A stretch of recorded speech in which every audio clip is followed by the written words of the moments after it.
Kalau dulu ROP itu kan bisa dihitung bulan ya, bulan sekali, 2 kali, 3 kali, 4 kali. Salah itu kira-kira sekitar tahun 80-an ya, 70-80 itu garis pantainya masih alami. Kemudian kita mencoba melakukan analisis dengan menggunakan citra satelit secara spasial. Ternyata tahun 2014 itu daerah yang tergenang oleh ROP itu sudah hampir lebih dari 2000 hektar.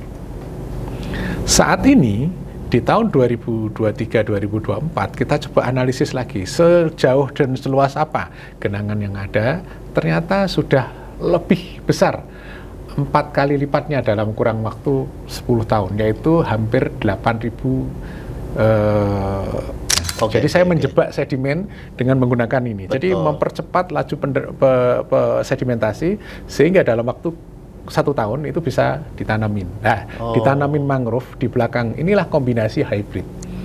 Jadi kombinasi hybrid. Jadi kita memperkuat struktur, dan yang di belakang kita juga memperkuat struktur secara alamiah dengan menggunakan vegetasi mangrove misalkan. Dengan menanam mangrove kembali lah ya. Jadi membangun ekosistem mangrove yang selama ini sudah rusak parah di kawasan pesisir utara. Jadi konsep hybrid ini adalah konsep ekologis dan konsep teknis ya. Teknisnya dia menghadang gelombang seperti giant seawall ya, tetapi dengan bahan beton yang ringan, murah. Beton kelontong murah dan ringan, atau orang menyebutnya base beton gitu. Kemudian disusun seperti piramid. Betul, kemudian di baliknya itu nanti dia menjadi penghadang sedimentasi dari sungai.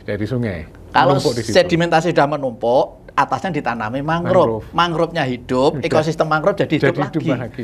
Ya. Oke, Prof, kalau dari sisi biaya, kira-kira giant seawall dengan hybrid seawall ini lebih hemat mana, Prof? Oh iya, kalau dari sisi biaya jelas jauh sekali ya. Kalau kita mendengar program giant seawall itu kan tidak dalam satuan M ya, satuannya pasti T. Assalamualaikum warahmatullahi wabarakatuh. Selamat sore, salam sejahtera untuk kita semua.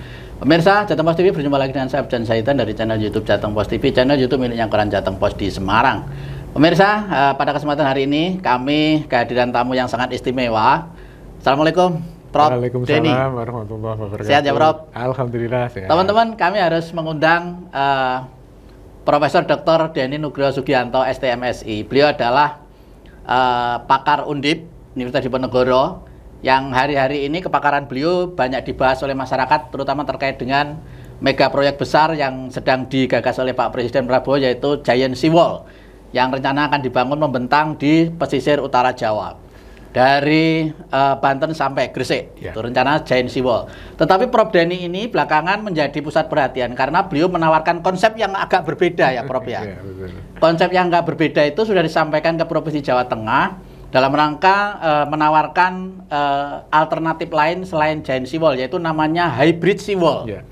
Hybrid seawall itu secara sekilas nanti seperti apa, bedanya apa dengan giant seawall, disebut-sebut konsep itu mungkin lebih menarik, lebih hemat dibanding giant seawall. Prof, sebetulnya hybrid seawall itu apa? Kemudian bedanya dengan giant seawall itu apa, Prof? Ya, terima kasih. Assalamualaikum warahmatullahi wabarakatuh. Waalaikumsalam warahmatullahi wabarakatuh. Selamat sore untuk kita semuanya. Ya, terkait dengan konsep dari hybrid maupun giant seawall. Jadi kedua konsep ini merupakan konsep yang mempunyai tujuan hampir sama, yaitu tujuannya adalah untuk melakukan melindungi atau memproteksi pantai dari serangan abrasi dan juga terkait dengan kemampuannya yang untuk salah satu untuk pengendalian banjir pasang atau yang disebut dengan masyarakat dengan ROP. Untuk giant seawall ini sendiri adalah konsep untuk struktur yang besar ya. Jadi struktur yang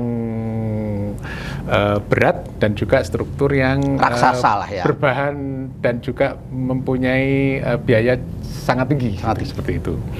Kemudian kalau untuk hybrid seawall ini adalah struktur di mana struktur ini juga mempunyai unsur-unsur seperti struktur beton, namun di satu sisi mempunyai kombinasi dengan ekosistem alami, di mana ekosistem alami ini adalah ekosistem yang nantinya dibentuk dan terbentuk secara alamiah seperti itu. Jadi pendekatannya adalah pendekatan hard structure dengan menggunakan bahan baku material keras dan soft structure dari pendekatan ekosistem alamiah maupun ekosistem yang nantinya bisa kita bentuk dan juga terbentuk secara alami seperti itu. Dari kedua konsep ini, kami kemarin menawarkan kepada pemerintah, khususnya pemerintah Jawa Tengah melalui Pak Wakil Gubernur Jawa Tengah, kaitannya dengan bagaimana kalau kita mencoba konsep hybrid seawall, di mana pendekatan yang digunakan adalah salah satu pendekatan tadi dengan struktur beton dan ekosistem alami seperti itu. Konsep yang digunakan ini adalah bukan hanya untuk menangani permasalahan wilayah pantai yang rusak, namun juga terkait juga penanggulangan banjir pasang atau rob yang saat ini setiap hari sudah kita jumpai, dan bahkan kalau dulu rob itu kan bisa dihitung bulan ya, bulan sekali, 2 kali, 3 kali, 4 kali. Sekarang tiap hari. ini merupakan suatu permasalahan yang sangat-sangat kompleks di wilayah Jawa Tengah, khususnya Pantura Jawa, khususnya lagi Demak seperti itu. Ya. Kecamatan Sayung lebih khusus. Kecamatan Sayung khususnya seperti itu, parah, yang saat ini sudah sangat-sangat masif ya. Kenapa ini terjadi? Ini yang penting. Jadi dari hasil analisis yang pernah kita lakukan tahun 84 lah kalau nggak salah, itu kira-kira sekitar tahun 80-an ya, 70-80 itu garis pantainya masih alami. Kemudian kita mencoba melakukan analisis dengan menggunakan citra satelit secara spasial. Ternyata tahun 2014 itu daerah yang tergenang oleh rob itu sudah hampir lebih dari 2.000 hektar. Saat ini di tahun 2023-2024 kita coba analisis lagi sejauh dan seluas apa genangan yang ada, ternyata sudah lebih besar, 4 kali lipatnya dalam kurang waktu 10 tahun, yaitu hampir 8.000 hektar. Ini kan merupakan itu di wilayah Sayung. Demak ya, Sayung Demak ya. Demak saja. Ini adalah suatu fenomena kejadian dalam kategori bencana pelan-pelan. Bencana yang tidak terasa. Kalau bencana itu kan kita mikirnya bencana itu dar gitu ya, kayak tsunami, gempa, itu kan terjadi secara tiba-tiba. Kalau ini adalah peran dan tidak terasa, saat ini kita baru sadar. Ternyata bencana ini sudah ada di depan mata kita lah, seperti itu kira-kira. Oke, Prof. Jadi kita kembali ke konsep hybrid seawall ya, yang berbeda dengan giant seawall ya. Teknisnya itu kira-kira nantinya itu seperti apa, Prof? Kalau giant seawall itu kan pemahaman umum itu nanti adalah beton raksasa lah ya, menjadi tembok raksasa penghadang arus ya di pantai itu. Tapi kalau hybrid ini kira-kira beda prinsipnya itu di mananya? Apakah juga berbahan dari beton, kemudian di situ dikombinasi dengan apa gitu, sehingga disebut hybrid itu? Jadi hybrid ini adalah konsep penggabungan antara tadi seperti saya sampaikan, konsep dengan struktur keras dan struktur lunak atau ekosistem. Jadi seperti ini. Konsep hybrid seawall itu sudah pernah kita aplikasikan, diimplementasikan di wilayah Timbul Soloko juga, di wilayah Sayung juga. Di Sayung juga. Yang saat ini kena rob ya. Kena rob. Jadi waktu tahun 2012 kami sudah memprediksi bahwa kenaikan muka air laut, laju land subsidence yang menjadi salah satu penyebab utama adanya rob yang ada di wilayah Demak ini akan terus berlangsung. Bahkan kita juga mensimulasikan genangannya akan sejauh mana. Oleh karena itu, waktu tahun 2012 kami mencoba untuk mengimplementasikan konsep hybrid seawall ini. Orang lokal biasa menyebut dengan APO ya, alat pemecah ombak lah seperti itu. Nah, struktur beton di sini berbeda dengan giant seawall. Struktur beton di sini adalah struktur beton yang ringan. Kita tahu bahwa Semarang, Demak, hampir sepantura Jawa ini adalah merupakan salah satu bentukan daratan baru yang dulunya, dan sebagian besar sedimennya adalah aluvial, lempung, jadi sangat-sangat lunak sekali. Konsep ketika kita menggunakan bangunan yang keras, yang bebannya berat, maka ini justru akan memberikan beban terhadap tanah itu sendiri. Bapak Ibu bisa bayangkan kalau kita ada tanah lempung ya, lunak, kemudian kita berikan sesuatu beban yang berat, apalagi yang tadi tembok raksasa itu ya, berarti kan itu beratnya nggak karuan itu. Maka lama-lama ini akan ambles turun juga. Jadi bukan rusaknya itu, bukan rusak yang terkena gelombang dan lain sebagainya, itu juga bisa merusak, tapi sebagian besar adalah turun. Tahun 2012 kami mencoba untuk mengimplementasikan ini, ada pembandingnya. Waktu itu ada teman-teman dari PU waktu itu kalau nggak salah, menggunakan konsep bukan giant seawall, tapi menggunakan konsep balok-balok beton, di mana balok-balok beton ini ditumpuk di tepi pantai juga, agak ke arah laut. Dan kami waktu itu mengimplementasikan dengan bis beton. Bis beton. Ya. Jadi kenapa bis beton? Bis beton itu adalah satu material yang sangat mudah didapat, murah, masyarakat bisa membuat dengan spesifikasi yang kita inginkan. Misalnya betonnya harus sekian dan lain sebagainya. Oke. Kenapa kita memilih bis beton? Itu pertanyaannya, kenapa kita memilih bis beton? Karena Bapak Ibu tahu, bis beton itu kan orang lokal bilangnya kelontong, yang biasa dipakai untuk sumur ya. Iya, beton kelontong ya, beton lah ya. Kelontong lah seperti itu. Jadi sumur, jadi seperti itu. Jadi beton ini bebannya kecil, tapi sebenarnya dia punya kekuatan yang cukup mampu menahan gelombang. Jadi kalau di teknik sipil itu biasanya di teknik lautan itu ada hitung-hitungannya, berapa tinggi gelombangnya, berapa material yang bisa menahan tinggi gelombang tersebut, kekuatannya itu sudah kami hitung. Kemudian dengan adanya base beton yang kita susun, jadi waktu itu karena kedalamannya sekitar 1,5 sampai 2 meter, jadi kita beranikan menyusun dengan kombinasi 5, 4, 3, 2, 1 seperti piramid. Jadi base beton ditumpuk-tumpuk seperti piramid. Seperti piramid. Dari bawah lebih lebar, semakin ke atas semakin lancip ya. Semakin lancip. Jadi seperti itu. Kenapa dia bisa menjadi kuat?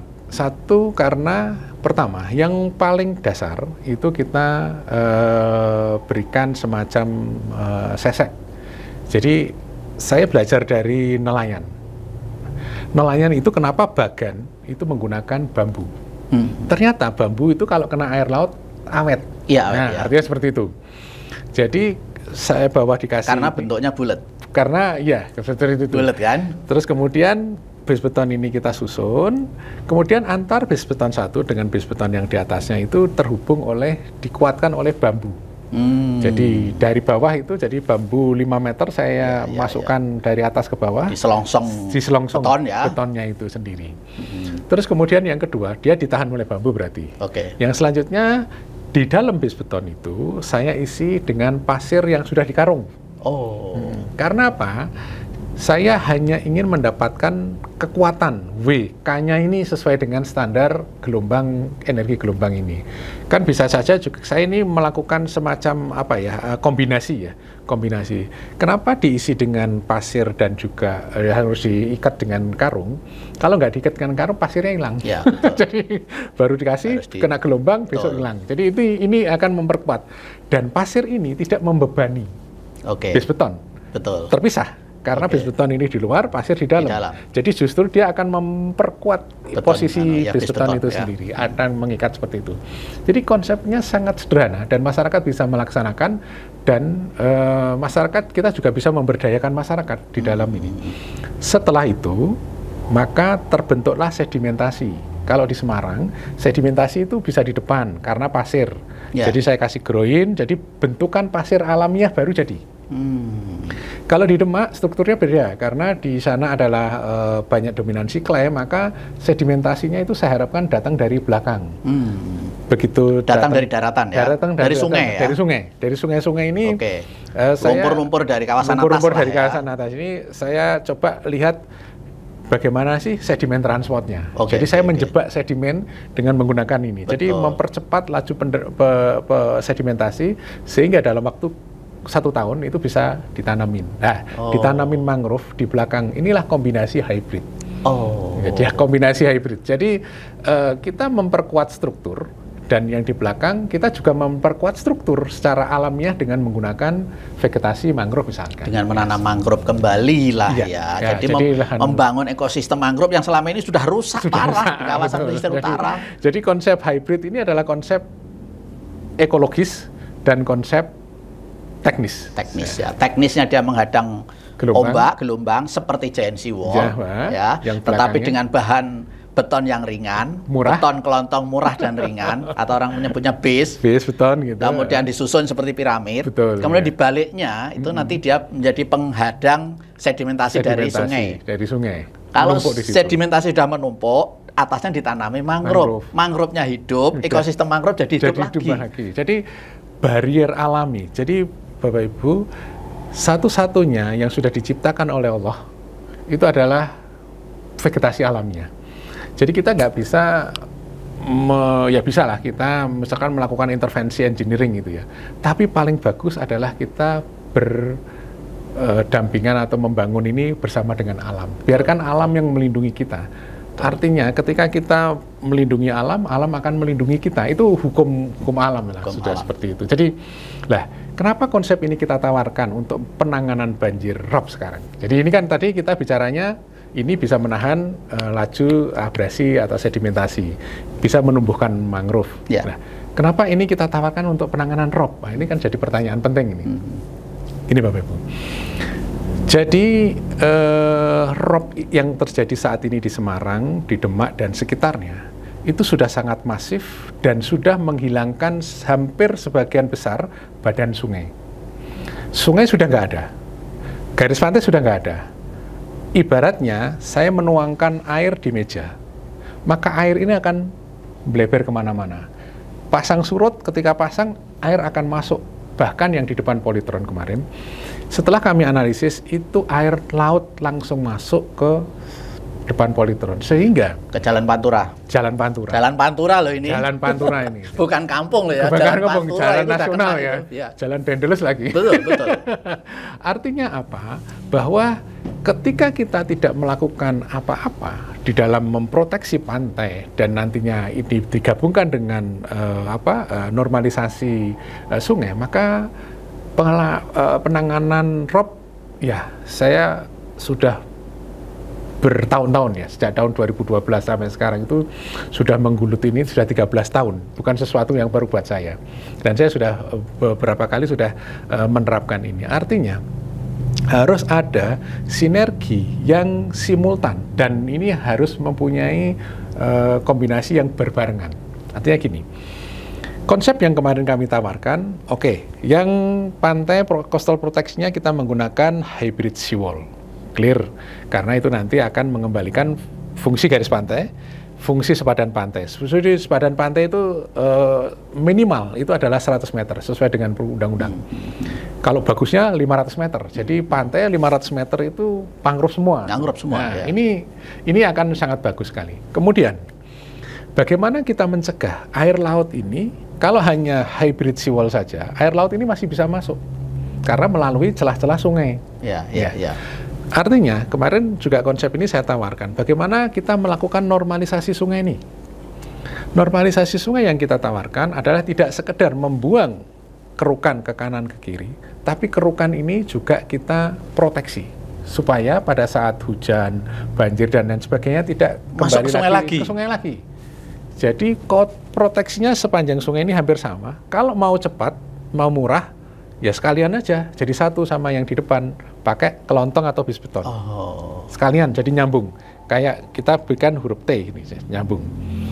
Kemudian hasil kerukan ini jangan diapa-apain. Ini kerukan ditaruh di kanan, di kiri, di kanan, di kiri. Ada suatu peraturan perundangan yang mensyaratkan bahwa ada sepadan sungai 50 meter. Ya. Saya sepakat itu. Jadi kita bikin normalisasi, kanan kirinya 50 meter kita hijaukan lagi dengan mangrove. Dengan mangrove lagi. Jadi mangrove yang ada di kanan kiri sungai ini, artinya air laut itu tidak bisa masuk langsung ke daratan tanpa melalui sungai-sungai ini. Dan ini menjadi satu kesatuan, nggak boleh sendiri-sendiri. Bikin normalisasi tok, nggak rampung ROP-nya. Betul. Bikin hybrid seawall tok, rampung, nggak rampung juga ROP-nya. Seperti itu. Jadi ini adalah kalau penanganan ROP jadi satu kesatuan. Nah, memperbaiki normalisasi sungai ini ya sampai ke hulu. Jadi tidak hanya di muara-muara saja, nanti airnya kemana-mana. Sehingga saya hanya bisa membayangkan suatu saat Demak punya pantai baru, pasirnya banyak, jadi pasir gitu, depannya, belakangnya tumbuhin mangrove, wah indah sekali. Terus sungai-sungai ini kanan kirinya mangrove, 50 meter loh, bagus banget. Betul. Orang nelayan keluar masuk, itu sungainya berfungsi lagi ya. Surganya baru Jawa Tengah. Betul. Seperti itu kira-kira. Oke. Jadi ini sekilas memang luar biasa ide hybrid seawall ini ya, yang sangat berbeda dengan giant seawall ya. Oke, Prof, kalau dari sisi biaya, kira-kira giant seawall dengan hybrid seawall ini lebih hemat mana, Prof? Oh iya. Kalau dari sisi biaya jelas jauh sekali ya.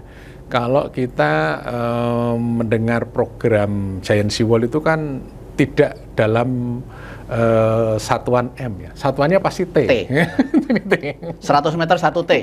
Mungkin itu. 100 meter 1 T ya, Prof ya. Ya, pokoknya kalau nggak setengah T ya.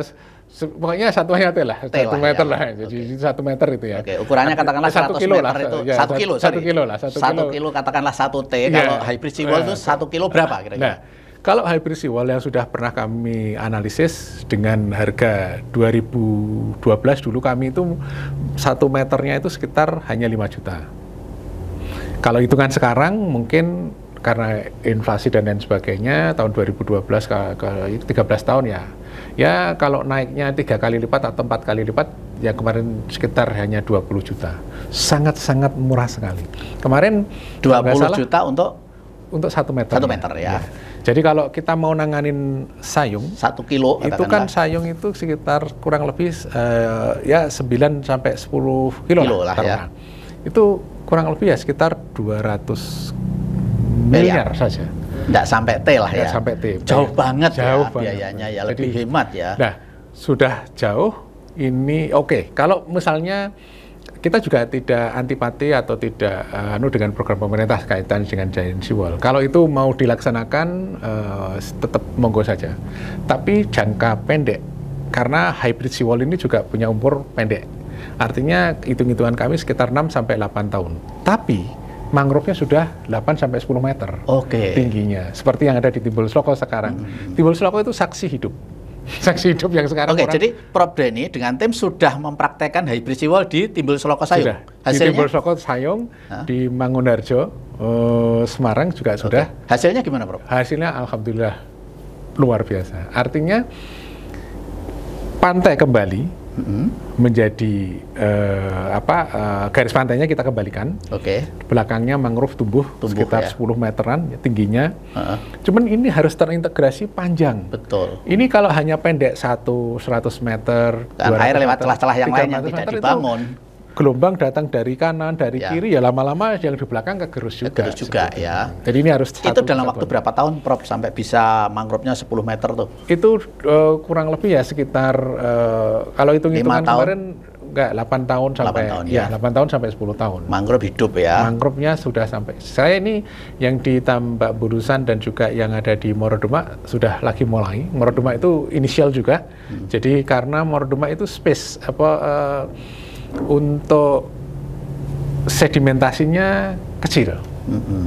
Misalnya ada yang sebelah dengan muara Morodemak itu sedimentasinya tinggi. Jadi kita juga punya punya spesifikasi di lokasi-lokasi. Kalau ini sedimentasinya tinggi, gampang. Saya membuat bentukan sedimentasi baru di belakangnya, dalam waktu 1 tahun kita tumbuhin. Tapi kalau kita mau tahun ini kita bikin, tahun ini harus nanam, itu ada perlakuan lagi. Oh, gimana? Seperti apa itu? Ya. Kalau di Morodemak itu kan butuhnya itu cepat, Prof. Karena ROP sudah menenggelamkan banyak kampung di sana. Jadi kalau mau cepat, di depan saya kasih coastal protection hybrid. Di depan beton kelontong. Di belakangnya sini saya proteksi dengan menggunakan nama yang saya sebut itu sebagai demplot mangrove. Ukurannya antara 20 kali 5 meter, bisa 25 kali 10 meter kali 15 meter, seperti kotak pagar. Jadi ini sebenarnya konsep ini mungkin barangkali hampir sama dengan Mageri Segoro ya. Hampir sama dengan Mageri Segoro. Saya bikin kotak demplot itu kurang lebih, kalau ada bervariasi, ada 20 kali 5 meter, ada 25 kali 10 meter kotak. Kemudian dari hasil sedimentasi yang di muara sungai ini, kan itu nggak guna nelayan, dikeruk pakai bego, dibuang di lokasi-lokasi itu. Jadi yang tadinya kedalaman ini sekitar 1,5 sampai 2 meter, saya harus membuat menumpuk ini dengan kedalaman yang kurang lebih tinggal dari atas tinggal 0,5 meter, karena harus di ukuran MSL untuk mangrove bisa tumbuh ya. Jadi saya nimbunnya ya sekitar 1 meteran ya. Karena ketika MSL ini pada saat pasang tenggelam, pada saat surut kering, pada saat MSL peres. Jadi di situ mangrove kita bisa tanam hidup ya. Bisa hidup. Dan ini bisa dilihat buktinya di Morodoma. Dan ini tidak terlalu lama ya. Tidak terlalu lama. Kalau mau cepat menunggu sedimentasi alami itu butuh waktu ya. Kalau sedimentasi alami kurang lebih ya 1 tahun. Karena itu kan menjadi penting. Jadi tanggul kelontong saja tidak cukup. Yang lebih penting lagi adalah tanah urukannya di belakangnya, yang nanti dijadikan media menanam mangrove. Tanah media di belakangnya dari mana itu? Tadi kalau sungai boleh dari normalisasi. Sungai ya. Buang kiri. Keluhan sungai bisa taruh situ. Bisa taruh sini. Dan kalau lebihnya bisa ditaruh di belakang sungai. Di belakang yang pantainya.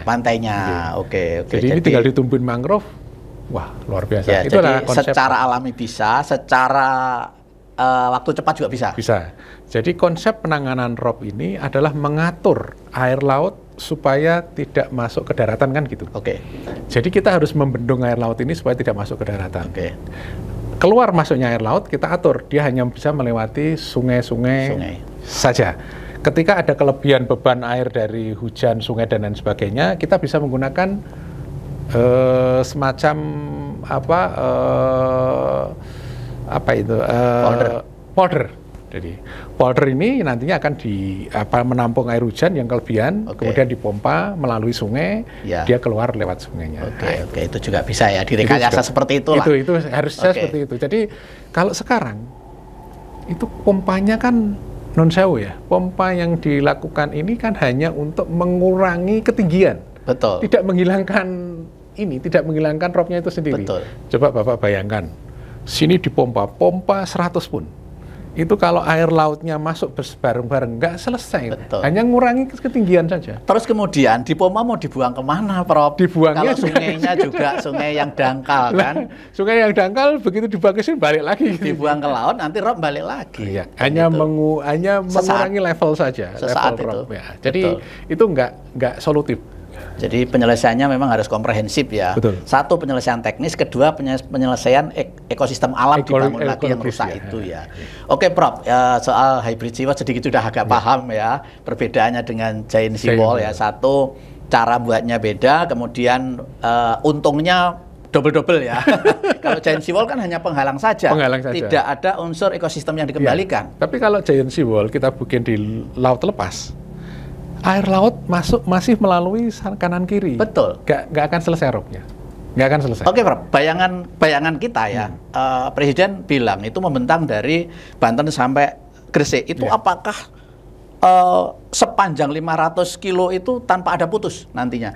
Terus itu bagaimana nasibnya pelabuhan, nasibnya sungai? Jadi itu para nelayan keluar masuk. Banyak hal teknis. Satu adalah budaya kita membuang sampah itu belum terkontrol. Jadi bisa menjadi itu tempat timbunan sampah juga akhirnya ya, tempat timbunan danau-danau sampah baru. Meskipun nantinya akan dijadikan danau air tawar ya. Yang kedua, kita punya nelayan kecil. Sangat banyak nelayan kecil. Dan nelayan kecil itu nggak mungkin dia harus muter. Dan dia harus ke laut itu kan harus Kalau melalui. dari Banten sampai Gresik muter di mana, Prof? Wah. Artinya Melautnya. memang Giant Seawall ini tidak membentang. Saya kira pemerintah itu hanya mungkin nanti akan diterapkan di beberapa lokasi yang yang tidak tersambung mungkin ya, ya, nggak sebetulnya. tersambung. Jadi misalkan Jakarta ya Jakarta, Semarang nanti Semarang saja, ini saja. Jadi nggak nyambung.